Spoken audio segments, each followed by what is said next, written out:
Our next speaker is Andrew Nikiforuk, who is a well-known Calgary author. His latest book is Energy of Slaves, and I think he probably will say something about that, but he's one of the most outspoken critics of the tar sands and related matters, so welcome to this platform, which you've been on many times.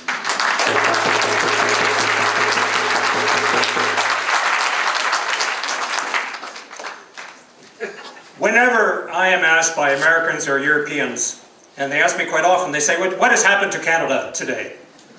And they say, what happened to the country that was that civil and generous nation that once led peace missions, that gentle place that once celebrated freshwater science and that was a leader in climate change research, that nation that once boldly participated, and generously so, in international bodies?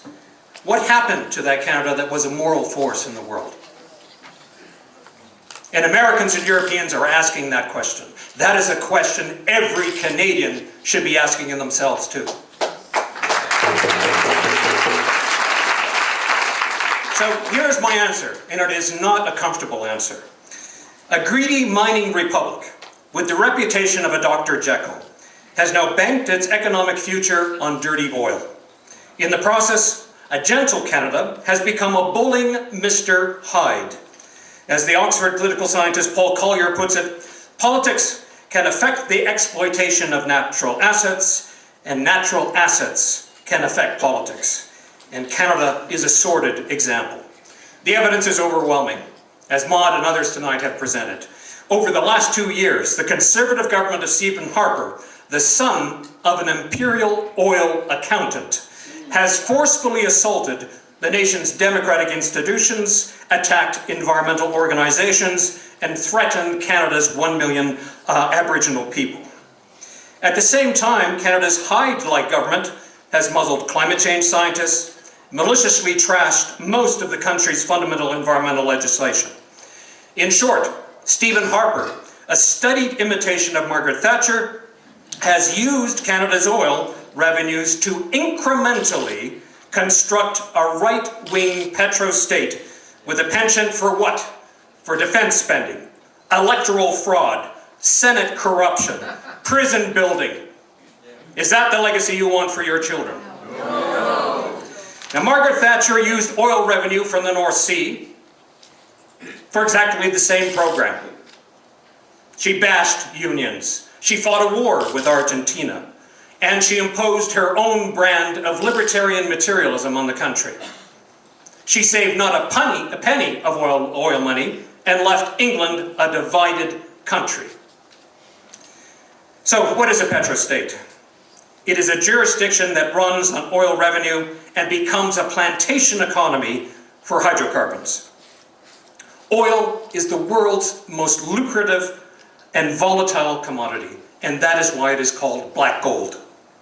Once a state gets hooked on revenues from oil, it does all kinds of bad things. First and foremost, it lowers taxes. It wants you to feel warm and fuzzy about all this oil production. But by lowering taxes, it decouples the vital link between taxation and representation. If you are not being taxed, you will not be represented. There is no representation without taxation. And what is the number one platform of the Harper government? I will lower your taxes. He should finish the sentence. I will lower your taxes and I will lower your representation. In the process, a little tax citizenry becomes fat and lazy, while governments increasingly become more and more unaccountable as they steadily and inexorably represent oil interests. Now, Petrodollars not only fund this kind of corruption of the state, but invite the state to abandon statecraft and to centralize and abuse power. So political scientist after political scientist says, from Paul Collier to Michael Ross to Terry Lynn Carl, have noted that oil revenue tends over time to strengthen authoritarian regimes and to weaken democratic ones. It enables tyrants and political parties to remain in power way beyond their normal shelf lives. Look at Alberta. One party, 42 friggin' years, all right? Margaret Thatcher ruled England for 12 years. She was the longest sitting prime minister in the last century. The money also invites electoral fraud. The rationale was simple. Winning power provides access to more petrodollars, the key to remaining in power. So, oil money has a corrosive and abrasive influence on government. It leaves a legacy of over-centralized political power. Just look at everything you're hearing every day about what Stephen Harper is doing in Ottawa. Strong networks of complicity between public and private sector acts, highly uneven mineral-based development subsidized by oil rents, and the replacement of domestic tax revenues and other sources of earned income by petrodollars. Now, we all know Alberta is a bona fide petro state, although you don't dare to mention the name. It gets 30% of its income from hydrocarbons. It has lowered taxes, and due to the volatility of petro revenue, now has run deficits for 5 years in a row. Imagine that, the wealthiest jurisdiction in Canada. Most Albertans feel so poorly represented that barely 40% of us go out to vote. For 42 years, one party has ruled the province. This party, which primarily represents oil developers, throws money at all of our problems and practices no statecraft. It has saved virtually nothing for the future, just like Margaret Thatcher. Things have become so dysfunctional in Alberta that an energy lobbyist now runs the Alberta Energy Regulator. That's Gerald Proddy, all right? He was the founder of the Canadian Association of Petroleum Producers. He now runs the province's energy. Now, the media is so compromised in this province that it sees no conflict of interest. Premier Redford argues that it's okay to flaunt the law and ban environmental groups from public hearings even after a judge has deemed such a bias contrary to every principle of natural justice. Alberta's petrostate has even removed the word public interest from legislation governing energy developments because, as one lawyer put it to me, they had no idea what it means. Now take that debased culture and add some religious extremism to the mix. The tradition goes back 50 years in this province. Joseph Howard Pugh, the head of Sun Oil, who pioneered the oil sands. He was an American oil sheik, and at one time the 8th wealthiest man in the United States. He was an evangelical Presbyterian. I'm a Christian. I have nothing against evangelicals, by the way, but except for these extreme guys. So, now Pugh funded right-wing groups such as the John Birch Society, and just as the big rich millionaires in East Texas, oil fields funded right-wing evangelical groups in the United States in the 1950s, and also Joe McCarthy, Pugh helped to fund Ernest Manning's Back to the Bible Hour. Now, Harper is an evangelical Christian who refuses to talk about his beliefs. He has strong ties to the oil industry. His father, as I mentioned, worked for Imperial Oil, which is today ExxonMobil. ExxonMobil funded the campaign against climate change research and is now the largest funder of the Republican Party in the United States. After Exxon Valdez, ExxonMobil resolutely challenged all environmental science, saying that no, it's not possible for oil to deform fish embryos, and on it goes, and courted secrecy. Guided entirely by self-interest, nobody tells ExxonMobil what to do. Does not sound like somebody we know in Ottawa. So Harper has brought Alberta's dysfunctional petroculture and Exxon's self-interest to Ottawa with an extreme religious, with religious extremism. He has imposed this poisonous culture incrementally and insidiously. In 2006, he began by firing Canada's chief science advisor, and we are now the only industrial nation in the world to have an Office of Religious Freedom, but no chief science advisor. He then centralized and consolidated more and more power in the PMO's office. He fired or silenced critics such as Linda Keane of the Canadian Nuclear Safety Commission.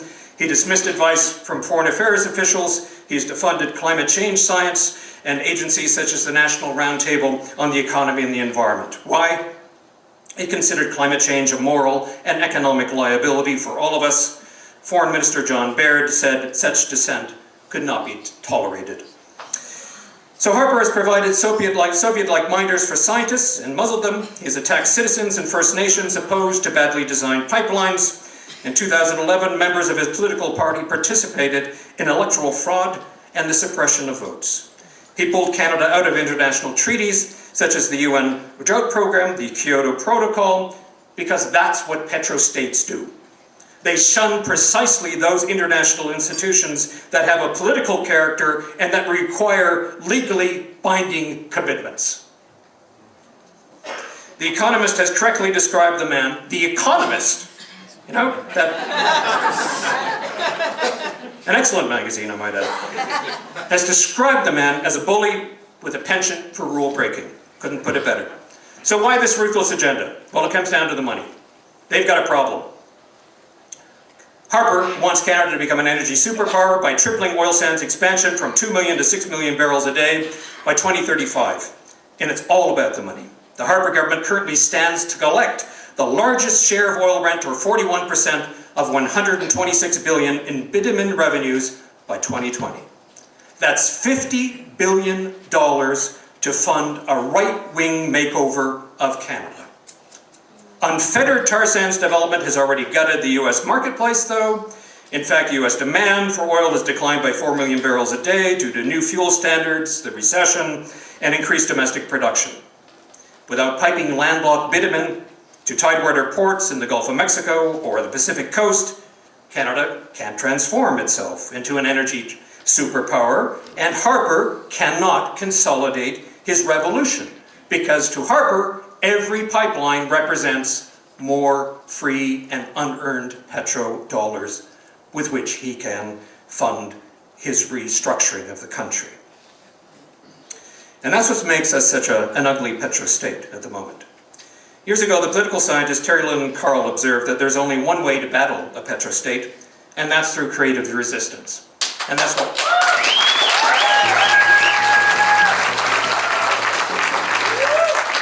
And that is why so many of us are here tonight. That means building the capacity of communities. That means forging alliances with churches, with unions, with civil society, with First Nations, with soccer moms. That means resisting oil-based interests every day of the week. That means demanding transparency and truth in government. That means engaging Canadians from all walks of life and all political parties. It means waking them up to the reality that we are now living in a dangerous political emergency. Canadians must now abandon their ease and comfort. We must awake and defend the very democratic institutions that our veterans fought fascists in Italy and Germany to protect.